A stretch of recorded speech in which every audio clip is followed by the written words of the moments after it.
إن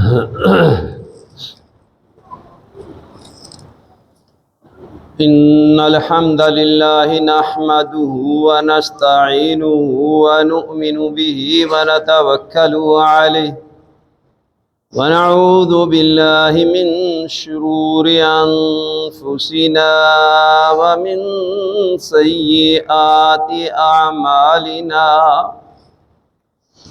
من يهده الله فلا مضل له ومن يضلل فلا هادي له وأشهد أن لا إله إلا الله وأشهد أن محمدا عبده ورسوله يا أيها الذين آمنوا اتقوا الله حق تقاته ولا تموتن إلا وأنتم مسلمون يا أيها الناس اتقوا ربكم الذي خلقكم من نفس واحدة وخلق منها زوجها وبث منهما رجالا كثيرا ونساء واتقوا الله الذي تساءلون به والأرحام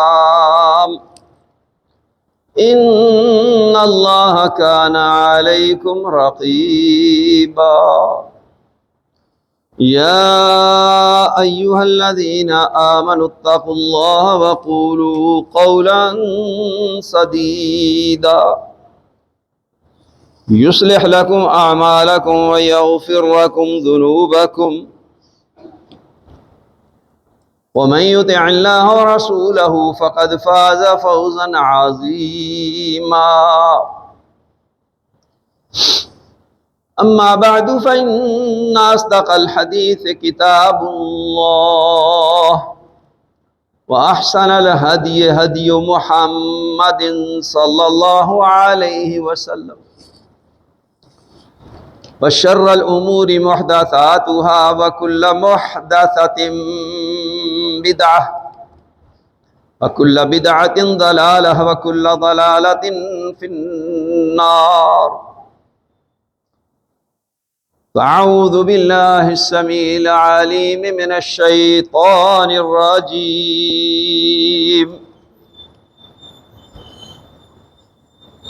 قاتلوا الذين لا يؤمنون بالله ولا باليوم الآخر ولا يحرمون ما حرم الله ورسوله ولا يدينون دين الحق من الذين أوتوا الكتاب حتى يؤتوا الجزية عن يد وهم صاغرون۔ میرے بھائی اور دوستو، جیسا کہ آپ کے علم میں ہے یہ بات کہ آج کا ہمارا موضوع ہے اہل ذمہ کے حقوق۔ مختصراً ہم نے گزشتہ خطبات میں ذمی کے متعلق بتایا تھا کہ غیر مسلم کافر 4 قسم کے ہیں، ان میں سے ایک ذمی ہے۔ ذمی وہ شخص کہ جو اسلامی حکومت کو جزیہ دیتا ہے اور اس کے ساتھ عہد و پیمان کرتا ہے کہ حکومت کے قواعد و ضوابط کی وہ پابندی کرے گا، غداری نہیں کرے گا، وعدہ خلافی نہیں کرے گا، تو حکومت اس سے جزیہ لیتی ہے، اس کے بدلے میں اس کی جان مال عزت کی حفاظت کی جاتی ہے، اس کا دفاع کیا جاتا ہے۔ نبی اکرم صلی اللہ علیہ وآلہ وسلم نے جب بھی غیر مسلم حکمرانوں کو خطوط لکھے تو اس میں سب سے پہلے بات یہی رکھی کہ اسلم تسلم، اسلام قبول کر لو سلامتی پا جاؤ۔ اگر اسلام قبول نہیں کرتے تو پھر ہمارے تابع ہو جاؤ، جزیہ دو، اس کے عوض میں ہم تمہاری جان مال عزت کی حفاظت کریں گے۔ اگر یہ شرط بھی قبول نہیں ہے تو پھر جنگ کے لیے تیار ہو جاؤ۔ صحیح مسلم میں ان شرائط کا ذکر موجود ہے۔ اس کے علاوہ آپ کے خطوط میں یہ بات بطور خاص مذکور ہے۔ اس نبی صلی اللہ علیہ وآلہ وسلم کی دعوت، آپ کے مکتوبات، آپ کے مراسلات اور آپ کے خطوط سے یہ بات عیاں ہوتی ہے، دنیا میں حکومت کرنے کا حق صرف اور صرف مسلمان کو، غیر مسلم کو کوئی حق نہیں ہے۔ اگر وہ چاہتا ہے کہ میری حکومت قائم رہے، میں اپنے دین پر بھی کاربند رہوں، تو اسے مسلمانوں کا تابع ہو کر کے رہنا ہوگا، جو کہ آج مسلمانوں کے حالات الٹ ہو چکے ہیں کہ مسلمان آج غیر مسلموں کے تابع ہو کر کے زندگی گزار رہے ہیں۔ ہم ان کو ٹیکس دے رہے ہیں، جزیہ دے رہے ہیں، اور ہمارے حکمران ان کی تابع داری فرما برداری کرتے ہیں۔ یہ ہماری بدعمالیوں کا نتیجہ، حکمرانوں کی عیاشیوں کا نتیجہ، مسلمانوں کے اپنے عقائد اور افکار اور نظریات اور دین کے احکام، اوامر و نواہی سے دوری کا نتیجہ۔ وگرنہ کسی غیر مسلم کو یہ حق نہیں ہے نبی صلی اللہ علیہ وآلہ وسلم کی بعثت کے بعد کہ وہ دنیا میں حکمرانی کرے۔ تو میرے بھائی اور دوستو، جزیہ جو ہم نے ان سے وصول کرنا ہے وہ ان کے حالات کے مطابق ہوگا، اس میں کمی بیشی ہو سکتی ہے۔ امام بخاری رحمہ اللہ نے صحیح بخاری میں امام مجاہد، جو کہ بطور خاص عبداللہ بن عباس رضی اللہ تعالی عنہ اور ان کے علاوہ دیگر صحابہ کے شاگرد ہیں، ان کا قول ذکر کیا ہے کہ اہل شام سے 4 دینار فی کس کے حساب سے جزیہ لیا جاتا تھا، اور اہل یمن سے 1 دینار۔ ان سے پوچھا گیا تو انہوں نے اس بات کی وضاحت اور صراحت کی کہ اہل شام ان کی نسبت خوشحال ہیں اور اہل یمن کی مالی حالت کمزور ہے، تو لہذا یہ سلسلہ خلفائے راشدین اور ان کے بعد مسلمان حکمرانوں میں جاری و ساری رہا۔ دوسری بات کہ جزیہ عورتوں سے، بچوں سے، بوڑھوں سے جو کام کاج نہیں کر سکتے ان سے وصول نہیں کیا جائے گا۔ السیاست الشرعیہ میں شیخ الاسلام ابن تیمیہ نے ایک واقعہ ذکر کیا ہے کہ امیر المومنین خلیفۃ المسلمین عمر بن خطاب رضی اللہ تعالی عنہ نے ایک بوڑھے آدمی کو بازار میں مانگتے ہوئے دیکھا، بھیک مانگ رہا تھا۔ انہوں نے پوچھا تو کون ہے، کیوں بھیک مانگ رہا ہے، بکاری بنا ہوا ہے؟ اس نے کہا میں یہودی ہوں، میں نے جزیہ ادا کرنا ہے، میرے پاس وسائل نہیں ہیں، میں کام کاج نہیں کر سکتا ہوں۔ اسے اپنے ساتھ لے آئے، حکم جاری کیا جو شخص بوڑھا ہو جائے، کام کاج کرنے کے اہل نہ رہے، اسے ہم خرچہ دیں گے بیت المال میں سے، اس کی ضروریات ہم پوری کریں گے کہ اس نے اپنی جوانی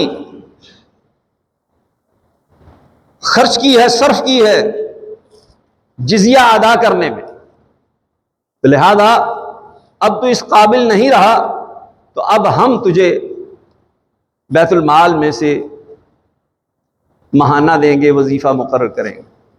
لہذا احکامات جاری کر دیے، کیونکہ عورتیں اور بچے یہ محنت مشقت نہیں کر سکتے، اس لیے ان پر جزیہ نہیں رکھا شریعت۔ آج آپ دیکھتے ہیں گلیوں اور بازاروں اور محلوں میں جگہ جگہ آپ کو عورتیں اور مرد، بوڑھے اور جوان مانگتے پھرتے ہیں، بھیک مانگتے ہیں، بھکاری ہیں۔ ان میں سے کثیر تعداد، اگر میں یہ بات کہوں کہ 95% لوگ ضرورت مند نہیں ہیں، تو یہ مبالغہ نہیں ہوگا، کیونکہ میں نے ان لوگوں کو بہت قریب سے دیکھا۔ یہ اتنے مالدار لوگ ہیں کہ میں اور آپ تصور بھی نہیں کر سکتے۔ کوئی خرچہ نہیں ہے، کپڑے مانگ تانگ کر کے پہنیں گے، کھانا مانگ کر کے، دیگر ضروریات مانگ کر کے پوری کریں گے، اور پیسے ان کے پاس جمع رہیں۔ یہ موضوع تو نہیں ہے، لیکن مختصراً یہ بات عرض کر دوں تاکہ آپ کو معلوم ہو جائے کہ یہ کس قدر مالدار لوگ ہیں۔ جب میں قصور میں خطیب تھا، 20 سال سے زیادہ عرصہ ہو رہا ہے، اس وقت پیپسی ریگولر 9 روپے کی تھی۔ ان جھگیوں والوں کی شادی تھی، یہ 13 لاکھ روپے میں لکی ایرانی سرکس لے کے آئے، اور انہوں نے اعلان کیا کہ سرکس فری دکھائیں گے، اور جو سرکس دیکھنے آئے گا اس کو ایک پیپسی کی بوتل پلائی جائے گی۔ اور ان کی بارات اسلام آباد جانی تھی، اس کے لیے انہوں نے ہیلی کاپٹر ہائر کیے۔ جن کی زمین میں بیٹھے تھے وہ سرداروں کو غیرت آئی، انہوں نے کہا ہوئے تو ساڑا نک بڑھ دیتا۔ انہوں نے کہا کہ سردار صاحب چلو آپ ناراض ہوتے ہیں تو ایسا ہے کہ لڑکا جو ہے وہ ہیلی کاپٹر پہ چلا جائے گا، باقی بارات جو ہے وہ گاڑیوں پہ، باقی تمام گاڑیاں بجارو 0 میٹر ہائر کی گئی ان پر بارات کی۔ اس سے آپ اندازہ لگا لیں کہ ان کے پاس کس قدر رقم موجود، پیسہ موجود ہے۔ تو اسلام کی خوبی دیکھیں، غیر مسلم کو بھی بھیک مانگنے کی اجازت نہیں دی کہ لوگوں کے آگے سوال کرے۔ یہ اسلامی حکومت، یہ ہمارا نظام تھا جو غیروں نے اپنا لیا ہے۔ وہ بے روزگاری الاؤنس دیتے ہیں، ہمارے ہاں جو مستحق ہیں ان کو بھی بیت المال میں سے تو کیا ملنا، زکوٰۃ 70 کروڑ روپے ہے جو خرچ ہوتی ہے، اور جو بانٹنے والے ہیں ان کی تنخواہیں 1 ارب 70 کروڑ ہے۔ اندازہ کر لیں کیا ہو رہا ہے۔ تو اسلام کا نظام عدل، اسلام نے ہمیں کیا کچھ دیا، اللہ اکبر۔ یہ ایک جھلک ہے اس کی جو ہم نے پیش کی ہے۔ پھر یہ بات پیش نظر رہنی چاہیے کہ اہل ذمہ کے ساتھ جو عہد و پیمان ہے اس کی پاسداری کرنا، اس کو پورا رکھنا، ان کے حقوق کی رعایت رکھنا معاہدہ کے بعد مسلمانوں پر فرض ہے۔ امیر المومنین خلیفۃ المسلمین کا قول امام بخاری نے اپنی صحیح میں ذکر کیا ہے۔ وہ فرماتے تھے اوصیکم بذمۃ اللہ، میں تمہیں اللہ تبارک و تعالیٰ کے ذمہ کی وصیت کرتا ہوں، فإنہ ذمۃ نبیکم، بس یقیناً وہ تمہارے نبی صلی اللہ علیہ وآلہ وسلم کا ہی ذمہ ہے، ورزق عیالکم، اور تمہارے بیوی بچوں کا رزق ہے جو ان سے جزیہ وصول کیا جاتا ہے۔ تو لہذا جو ان کے ساتھ عہد و پیمان ہے وہ پورا کرنا لازم اور ضروری ہے۔ یہ بات بھی اس حدیث سے ثابت ہوئی۔ اور اسی طرح سے صحیح بخاری میں ہی روایت ہے کہ رسول اللہ صلی اللہ علیہ وآلہ وسلم نے فرمایا ان ذمیوں کو ان کی ہمت سے زیادہ تکلیف نہ دو، اور سنن ابی داؤد میں تو نبی صلی اللہ علیہ وآلہ وسلم کی جو حدیث مذکور ہے اس میں کئی ایک باتیں آپ علیہ الصلوۃ والسلام نے بیان فرما دی۔ فرمایا الا من ظلم معاہدا او انتقصہ او کلفہ فوق طاقتہ او اخذ منہ شیئا بغیر طیب نفسہ فانا حجیجہ یوم القیامہ۔ خبردار، یہ بات ذہن نشین کر لو، جو شخص بھی کسی ذمی پر ظلم کرے گا یا اس کے حق میں کمی کوتاہی کرے گا، اسے نقصان پہنچائے گا یا اس کی ہمت اور طاقت سے زیادہ اسے تکلیف دے گا یا اس کے مال میں سے کوئی چیز اس کی رضامندی کے بغیر حاصل کرے گا، تو آپ فرماتے ہیں کہ قیامت کے دن میں مسلمانوں کے خلاف اس کے لیے جھگڑا کرنے والا ہوں گا۔ میں اللہ تبارک و تعالیٰ کے حضور اس کی وکالت کروں گا، میں اس کے لیے جھگڑوں گا مسلمانوں سے جنہوں نے یہ سب کچھ اس ذمی کے ساتھ جو معاہدہ کیا گیا تھا اس کی پاسداری نہیں۔ کوئی دنیا کا شخص ایسا اصول، قانون، ضابطہ دکھا سکتا ہے دنیا کی تاریخ میں ایسی بات موجود ہو؟ دنیا کے کسی اور دین میں جتنے بھی ادیان اس وقت دنیا میں موجود ہیں اس میں یہ اصول اور ضابطہ موجود ہو؟ یہ صرف اور صرف اسلام کی خصوصیت ہے کہ نبی اکرم صلی اللہ علیہ وآلہ وسلم کی بعثت کے جو بنیادی مقاصد ہیں ان میں سے ایک مقصد یہ بھی ہے وَيُزَكِّيكُمْ، کہ وہ تمہارا تزکیہ نفس کرے، تمہیں ظاہری اور باطنی غلاظتوں سے، نجاستوں سے، اخلاق رذیلہ سے، عقائد اور نظریات سے پاک اور صاف کر، تم ایسے مثالی انسان اور مسلمان بنو کہ لوگ دیکھ کر کے دائرہ اسلام میں داخل ہو جائیں۔ آج بھی اگر ایسے دنیا میں لوگ موجود ہیں چیدہ چیدہ، تو ان کے عمل کے اثرات ہیں کہ لوگ دائرہ اسلام میں داخل ہو رہے۔ اور ہماری صورتحال یہ ہے، ہم تو ایک مسجد میں نمازیں پڑھتے ہیں تو سب کے منہ علیحدہ علیحدہ، رخ علیحدہ علیحدہ، امام کے پیچھے نمازیں پڑھتے ہیں، نہ امام کی مقتدیوں سے بنتی ہے اور نہ مقتدی امام سے خوش ہے۔ عجب حال ہے۔ انا للہ و انا الیہ راجعون۔ اللہ تعالی ہمیں ہدایت دے۔ تو نبی صلی اللہ علیہ وآلہ وسلم نے اس فرمان علی شان میں کئی ان کے حقوق بیان کر دیے کہ ان پہ ظلم نہیں کرنا، ان کو نقصان نہیں پہنچانا، ان کو ان کی ہمت اور طاقت سے زیادہ تکلیف نہیں دینی، اور ان کا مال غصب نہیں کرنا، ان کی رضامندی کے بغیر ان سے وہ مال وصول نہیں کرنا، اور جزیہ بھی لینا ہے تو وہ جو جزیہ مقرر ہو چکا ہے وہ بطیب خاطر دے تو اسے قبول کرو، نہ کہ خود اپنی مرضی سے اچھا مال وصول کر لو۔ زکوٰۃ میں بھی رسول اللہ صلی اللہ علیہ وآلہ وسلم نے یہ ہدایات جاری کی ہیں کہ جو بہت عمدہ مال ہوگا زکوٰۃ دینے والے کا، جو عامل ہے زکوٰۃ وصول کرنے والا، وہ مال وصول نہیں کر سکتا، درمیانے درجے کا مال وصول کرنا ہے، جانوروں کی زکوٰۃ ہے یا عشر ہے یا دیگر چیزیں۔ اللہ اکبر۔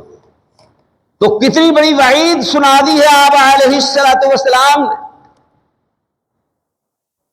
کہ میں اس کی طرف سے جھگڑا کروں گا اس شخص کے خلاف جو مسلمان ہونے کا دعوے دار ہے کہ یہ ظالم ہے۔ اللہ اکبر۔ ذمی کو قتل کرنا، اللہ اکبر۔ عبداللہ بن عمرو بن عاص رضی اللہ تعالی عنہما سے صحیح بخاری میں روایت ہے، من قتل معاہدا لم یرح رائحۃ الجنہ وان ریحها یوجد من مسیرۃ 40 عاما، کہ جس شخص نے کسی ذمی کو قتل کیا تو وہ جنت کی خوشبو نہیں پائے گا، جبکہ جنت کی خوشبو 40 سال کی مسافت سے انسان محسوس کرے گا۔ دوسری ایک روایت میں 70 سال کا ذکر ہے۔ ان دونوں میں تطبیق دی ہے ائمہ نے، فرمایا کہ ایمان کی کیفیت کے مطابق جس کا ایمان زیادہ مضبوط ہوگا، زیادہ عمل صالح ہوں گے، اس کو 40 سال کی مسافت پر، اور جو کمزور ایمان والا ہوگا اس کو 70 سال کی مسافت پر۔ تو لہذا دوسری روایت سنن نسائی میں کہ آپ علیہ الصلوۃ والسلام نے فرمایا ایسے شخص پر جنت حرام ہے، یہ جنت میں داخل نہیں ہوگا جو کسی ذمی کو قتل کرتا ہے۔ اور نبی صلی اللہ علیہ وآلہ وسلم کی آفاقی اور عالمگیر تعلیمات کا اندازہ لگائیں کہ آپ صلی اللہ علیہ وآلہ وسلم کے سامنے ایک جھگڑا آیا قتل کا۔ مسلمانوں کا اعتراض یہ تھا، دعویٰ یہ تھا کہ یہودیوں کی زمین میں ہمارا بھائی قتل ہوا ہے، لہذا ان سے ہمیں قصاص لے کے دیں یا دیت لے کے دیں۔ گواہ کوئی نہیں ہے۔ آپ نے یہودیوں کو بلایا، انہوں نے کہا جی ہمیں اس بات کا علم نہیں ہے۔ آپ نے ان مسلمان اپنے اصحاب سے حویسہ اور محیسہ اور ایک اور ان کا ساتھی، ان سے کہا کہ تمہارے پاس گواہ موجود ہے، کوئی دلیل موجود ہے، کوئی حجت ہے؟ انہوں نے کہا نہیں۔ تو آپ علیہ الصلوۃ والسلام نے فرمایا کہ پھر یہودیوں کے 50 افراد قسم دیں گے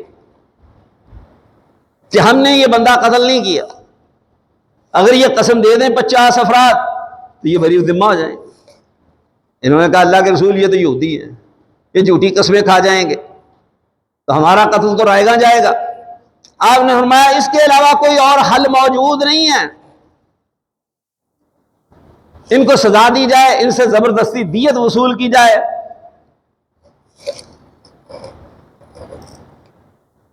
انہوں نے کہا نہیں جی ہم قسم نہیں لینا چاہتے۔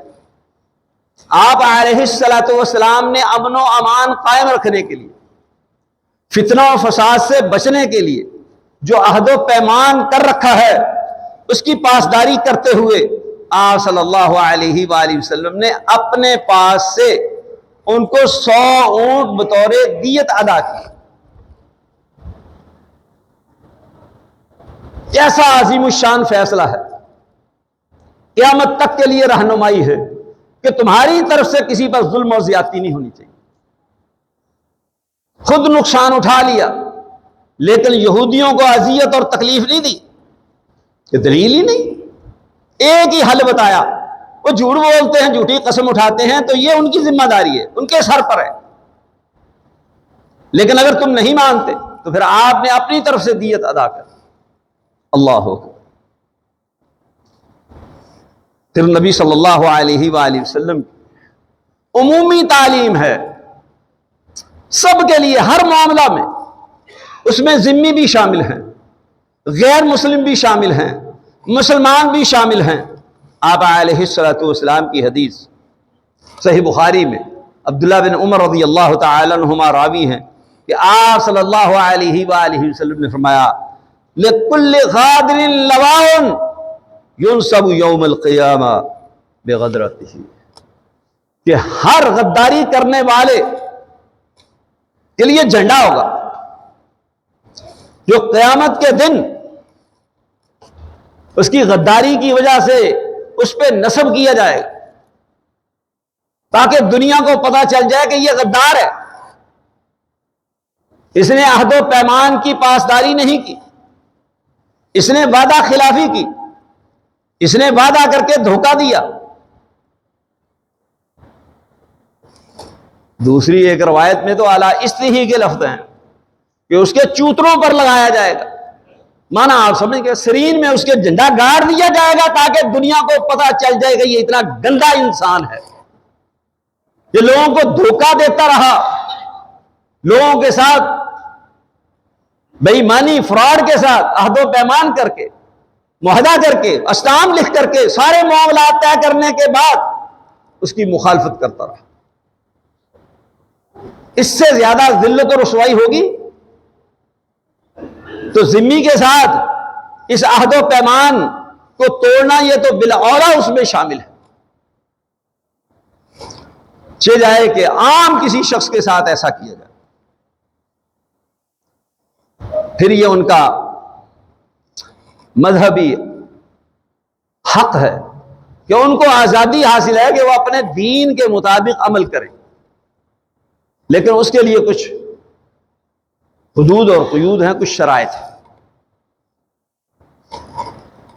اسلام کا اصول یہ ہے کہ لا اکراہ فی الدین، دین میں زبردستی نہیں ہے، جبرن طاقت اور قوت کے ساتھ گن پوائنٹ پر کسی کو کلمہ پڑھوانے کے ہم پابند نہیں ہے، نہ شریعت اس کی اجازت دیتی۔ آپ اسلام پیش کریں اچھے طریقے سے، اپنا عمل پیش کریں۔ نبی صلی اللہ علیہ وآلہ وسلم نے ثمامہ بن اسال کو 3 دن مسجد نبوی میں ستون کے ساتھ باندھے رکھا۔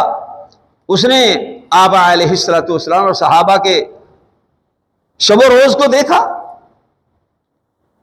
ان کے اعمال کو دیکھا، اٹھنا بیٹھنا کھانا پینا عبادت کرنا نمازیں پڑھنا معاملات اخلاقیات ساری چیزیں نوٹ کی۔ وہ مسلمان ہو گیا۔ یہ تفصیلی واقعہ بیان نہیں کر سکتے وقت کی قلت کے پیش نظر۔ کیا ہماری مساجد کا بھی یہی ماحول ہے؟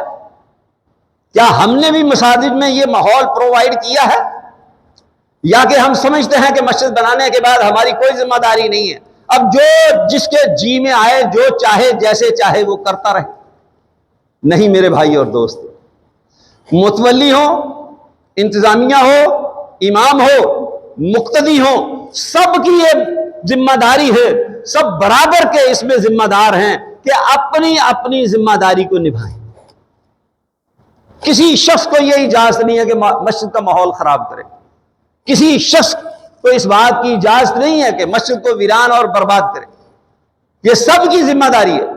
لیکن ہمارے ہاں جو معاملات چل رہے ہیں مساجد میں وہ آپ کے سامنے ہیں، الا ماشاء اللہ۔ تو اس کی اصلاح کی ضرورت ہے۔ اس کی اصلاح تب ہو سکتی ہے جب میں اور آپ اور سب لوگ اپنی ذمہ داری کو سمجھیں اور اللہ سے ڈر کر کے اپنی ذمہ داری کو پورا کریں۔ یہ ہوشیاری چالاکی سے باتیں کرنے سے معاملات حل نہیں ہو سکتے۔ تو لہذا ہم وہ ماحول پیدا کریں جس کی تربیت آپ علیہ السلام نے کی، جس کی تعلیم آپ نے دی، جو آپ علیہ السلام اپنا کردار، اپنا اسوہ حسنہ ہم سب کے لیے چھوڑ کر کے گئے، اور تحفظ اور سلامتی کا ان کو حق حاصل ہے کہ رسول اللہ صلی اللہ علیہ وآلہ وسلم نے فرمایا دیت الیہودی والنصرانی وکل ذمی مثل دیت المسلم، یہودی نصرانی اور ہر ذمی کی دیت مسلمان کی دیت کی طرح ہی ہے۔ جیسے مسلمان کو دیت ادا کی جائے گی قتل پر، اسی طرح سے ان لوگوں کو بھی دیت ادا کی جائے گی، یہ بھی ان کا حق ہے۔ مصنف عبد الرزاق میں امام عبد الرزاق نے یہ روایت ذکر کی ہے اور سند اس کی بالکل صحیح۔ تو میرے بھائی اور دوستو، عرض کرنے کا مقصد یہ ہے کہ اسلام ہر کسی کو اس کے حقوق کا تحفظ دیتا ہے، ہر کسی کی سلامتی کا تحفظ دیتا ہے، ہر ایک کے حقوق کی رعایت رکھتا ہے، کوئی بڑا ہو کوئی چھوٹا ہو، کوئی مال والا ہو کوئی غریب فقیر ہو، کوئی بھی ہو، اسلام کے قانون عدل میں سب برابر ہے، کوئی فرق نہیں کیا جائے گا، کوئی فرق نہیں ہوگا کہ ہم مسلم ہیں اور یہ غیر مسلم ہے تو اس کے ساتھ ظلم اور زیادتی کی اجازت ہے، نہیں اجازت، قطعاً اس چیز کی اجازت نہیں۔ اور یہ اصول، یہ قانون، یہ ضابطہ خلفائے راشدین کے دور میں اور اس کے بعد اسلامی حکومتوں میں مستقل طور پر رائج رہا اور یہ قانون کا حصہ تھا۔ اگر آپ ذمیوں کے حقوق تفصیل کے ساتھ پڑھنا چاہتے ہیں تو اس کے لیے 2 کتابیں ہیں، ایک المبسوط سرخسی کی 30 جلدوں میں کتاب ہے، فقہ حنفی کی کتاب ہے، اس میں انہوں نے شرح و بسط کے ساتھ ذمیوں کے حقوق پہ بات کی ہے۔ دوسری مستقل کتاب حافظ ابن قیم رحمہ اللہ کی احکام و اہل الذمہ، اس میں انہوں نے تمام اصول، فروع اور جزیات پر بحث کی ہے اور سب کے دلائل انہوں نے ذکر کیے ہیں اور یہ بتایا کہ ان کے حقوق کیا۔ ہم تو ان میں سے چند چیدہ باتیں ذکر کر رہے ہیں، وہ سب کچھ تو بیان ہو ہی نہیں سکتا، ممکن ہی نہیں۔ یہ بات پیش نظر رہنی چاہیے کہ اہل ذمہ اس وقت تک ذمی ہے، اس کو یہ سارے حقوق حاصل ہیں، اس کی جان مال عزت اس وقت تک محفوظ ہے جب تک وہ معاہدہ کی پاسداری کرتا ہے۔ جن شرائط کی بنیاد پر اس کے ساتھ یہ معاہدہ کیا گیا ہے وہ اس کی پاسداری کرے گا تو اس کی جان مال عزت محفوظ ہوگی۔ اگر وہ اس عہد کو توڑ دے گا تو مسلمانوں کے نزدیک اس کی کوئی ذمہ داری نہیں ہو۔ مثلا وہ اللہ تبارک و تعالیٰ کو گالی دیتا ہے یا رسول صلی اللہ علیہ وآلہ وسلم کو گالی دیتا ہے، اس کا ذمہ ختم ہو گیا۔ اگرچہ صاحب ہدایہ نے یا حنفی مذہب میں یہ بات مذکور ہے کہ اگر اللہ کو گالی دے گا تو اس کا ذمہ نہیں ٹوٹے گا، یہ بات ان کی غلط ہے، عقل کے بھی خلاف ہے، نقل کے بھی خلاف ہے۔ اور بھائیوں، اس سے بڑھ کر کے اور کیا گستاخی ہو سکتی ہے، کیا شریعت کی مخالفت ہو سکتی ہے، کیا شریعت کا مذاق اور استہزاء کیا جا سکتا ہے کہ اللہ رب العزت کو گالی دی جائے یا رسول صلی اللہ علیہ وآلہ وسلم کو گالی دی جائے۔ شیخ الاسلام ابن تیمیہ رحمہ اللہ نے الصارم المسلول علی شاتم الرسول، یہ سب سے پہلی تاریخ میں نبی صلی اللہ علیہ وآلہ وسلم کے گستاخ کی سزا پر کتاب لکھی گئی اور یہ اعزاز اہل حدیثوں کو حاصل ہے۔ یہ تمام تر کریڈٹ شیخ الاسلام ابن تیمیہ کو جاتا ہے۔ آج کوئی شخص بھی اس موضوع پر بات کرنا چاہتا ہے، کچھ لکھنا چاہتا ہے اور کوئی موقف پیش کرنا چاہتا ہے تو وہ شیخ الاسلام کی اس کتاب کا محتاج ہے۔ آج بریلویوں نے اس کتاب کا ترجمہ کر کے اس کو شائع کیا، دیوبندی اس کے تراجم کر رہے ہیں، اہل حدیث نے اس کے تراجم کر کے ان کو شائع کیا، اس لیے کہ یہ سب سے پہلی اس موضوع پر مستقل کتاب ہے۔ اس میں شیخ الاسلام ابن تیمیہ لکھتے ہیں کہ نبی اکرم صلی اللہ علیہ وآلہ وسلم کی ازواج مطہرات کے ساتھ شادی کرنا، اس سے بھی انسان مسلمان نہیں رہتا، یہ بھی بڑی گستاخی ہے، لیکن آپ علیہ الصلوۃ والسلام کو گالی دینا یہ اس سے بڑی گستاخی ہے، تو اس کی سزا اس سے بھی بڑی ہے۔ اس بات کو سمجھنے کی ضرورت ہے۔ اسی طرح اگر وہ ذمی کسی آزاد عورت کے ساتھ پری پلان زنا کرتا ہے تب بھی اس کا ذمہ ٹوٹ جائے گا۔ قرآن مجید نے اس چیز کو بیان کیا، جیسا کہ سورہ توبہ میں اللہ تبارک و تعالیٰ نے فرمایا وَإِن نَكَثُوا أَيْمَانَهُم مِّن بَعْدِ عَهْدِهِمْ، اگر وہ اپنی قسموں کو، عہد و پیمان تمہارے ساتھ پختہ کرنے کے بعد توڑ دیں، وَطَعَنُوا فِي دِينِكُمْ، اور تمہارے دین میں طعن کریں، اس کا استہزاء کریں، مذاق اڑائیں، فَقَاتِلُوا أَئِمَّةَ الْكُفْرِ، تو کفر کے جو بڑے بڑے برج ہیں، امام ہیں، پیشوا ہیں، مقتدا ہیں، ان کے ساتھ قتال کرو، انہم لا ایمان لہم، ان کی قسموں کا کوئی اعتبار نہیں ہے، لعلہم ینتہون، تاکہ وہ اپنے اس برے فعل سے رک جائیں۔ جب ان کو موت نظر آئے گی نا، جان بچانے کے لیے تو انہوں نے عہد و پیمان کیا، وہ ذمہ بنے ہیں، ان کی جان مال عزت کی حفاظت کے لیے ہم ان سے جزیہ وصول کرتے ہیں، اس کے بدلے میں یہ تمام سہولیات دیتے ہیں، ہم ان کا دفاع کرتے۔ اگر وہ اس کو پیش نظر نہیں رکھیں گے، اپنے عہد کی پاسداری نہیں کریں گے، پھر ان کی کوئی چیز محفوظ نہیں ہوگی، پھر ان کو قتل کر دیا جائے گا۔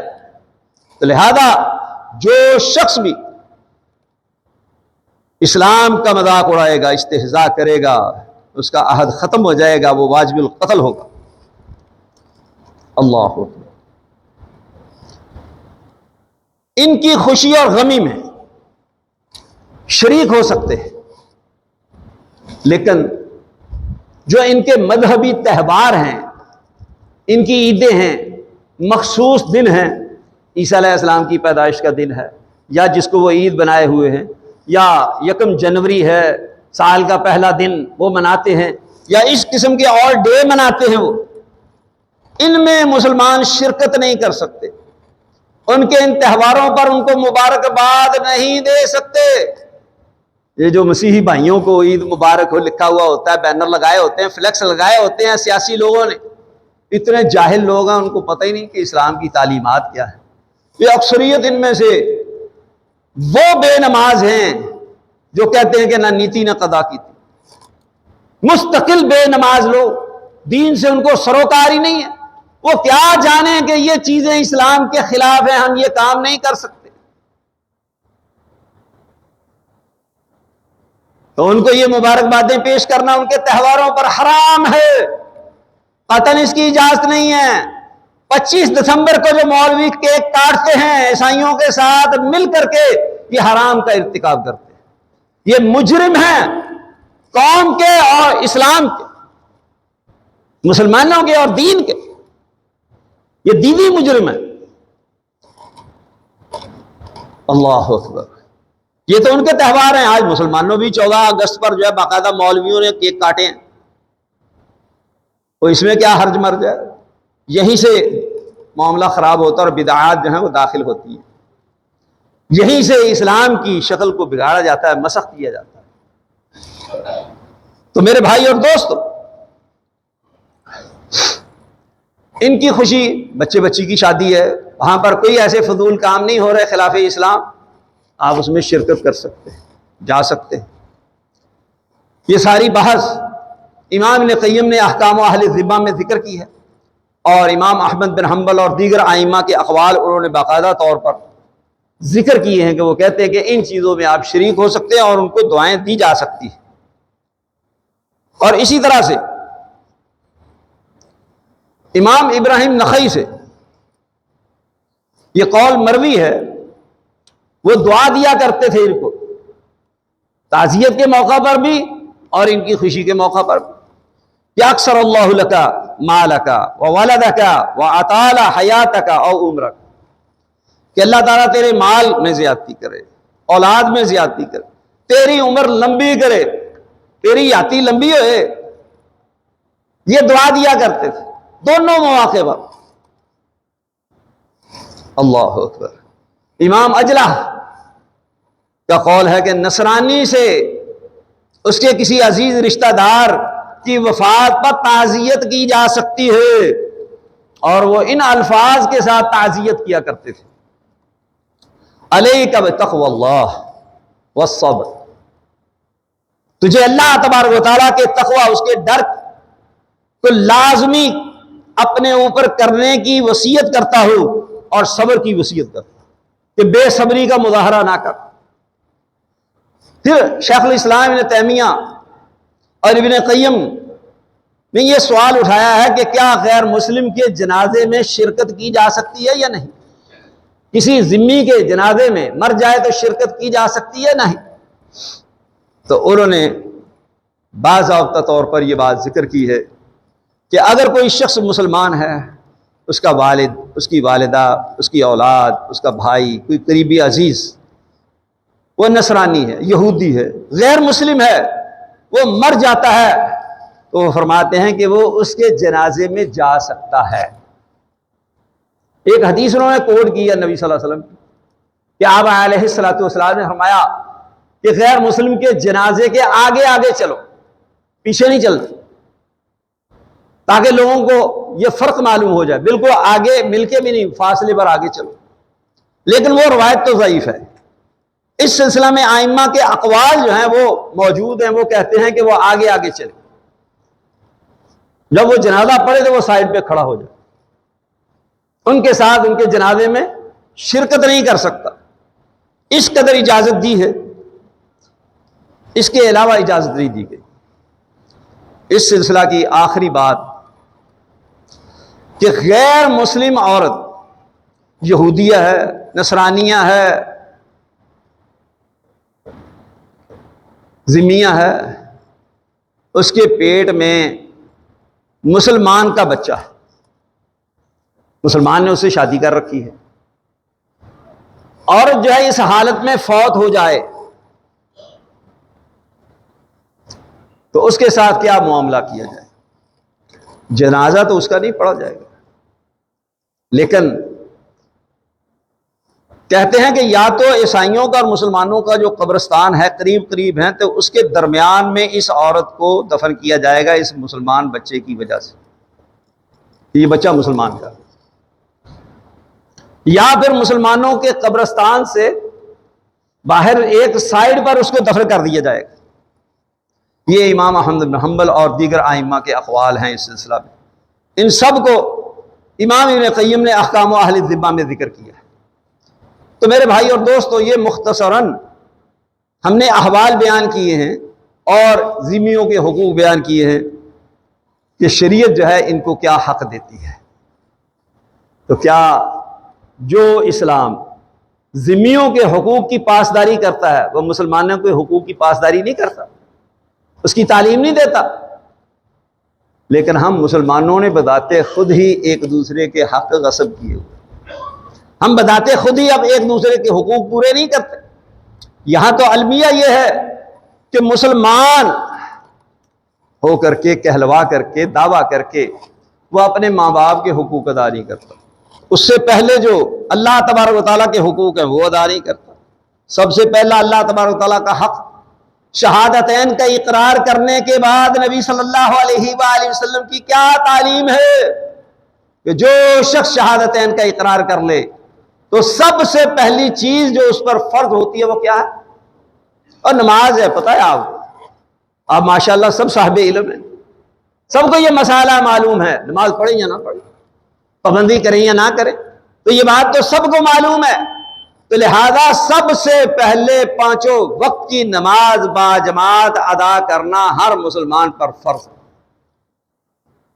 اس کے بعد صاحب نصاب ہوگا تو پھر زکوٰۃ ہوگی، اس کے بعد رمضان کے روزے، اس کے بعد استطاعت ہوگی تو حج کرنا ہوگا، اور ماں باپ کے حقوق ہیں، بیوی بچوں کے حقوق ہیں، کسی کے حقوق ادا نہیں کیے جاتے، نہ اللہ کے حقوق، نہ رسول صلی اللہ علیہ وسلم کے حقوق، نہ ہی والدین کے حقوق، نہ دیگر مسلمانوں کے حقوق۔ صرف رات دن محنت اور کوشش ہو رہی ہے تو اپنے بیوی بچوں کے حقوق کے لیے، ان کے لیے رات دن محنت ہو رہی ہے، اور چونکہ اللہ کا حق ادا نہیں کیا، رسول کا حق ادا نہیں کیا، ماں باپ کا حق ادا نہیں کیا جو اس سے پہلے حقوق تھے، تو نتیجہ یہ ہوا کہ بڑا مال خرچ کیا، ساری زندگی لگا کر کے اولاد کو پڑھایا، ان کو اعلیٰ تعلیم دلائی، سب کچھ کیا، آخر کار نتیجہ کیا نکلا؟ وہی اولاد ماں باپ کو پہچاننے سے منکر ہو گئی۔ اولاد کہتی ہمارے ماں باپ ہی نہیں ہیں، یا وہ اولاد کہتی ہے کہ تم بوڑھے ہو گئے، اس لائق نہیں ہو کہ اس گھر میں رہو، گھر ان ماں باپ کا، اس کے باوجود ان کو اولڈ ہوم میں بھیج دیتے ہیں۔ یہ سب کچھ کیوں ہو رہا ہے؟ جب ہم نے اللہ کا حق ادا نہیں کیا تو پھر اللہ تبارک و تعالیٰ کے ساتھ دشمنی ڈال کر کے، اس کی نافرمانی کر کے پھر اولاد تابع دار فرما بردار ہوگی، وہ بھی نافرمان ہی ہوگی، وہ تمہارے ساتھ یہی سلوک کرے گی جو تم اللہ کے ساتھ سلوک کر رہے ہو۔ تو لہذا ہم سب کو چاہیے کہ ہم اپنی اصلاح کریں، اور جہاں جہاں ہمارے اندر سستی اور کوتاہی ہے اس کو دور کرنے کی کوشش کریں۔ اللہ تبارک و تعالیٰ مجھے اور آپ کو اسی توفیق دے۔ وآخر دعوانا الحمدللہ۔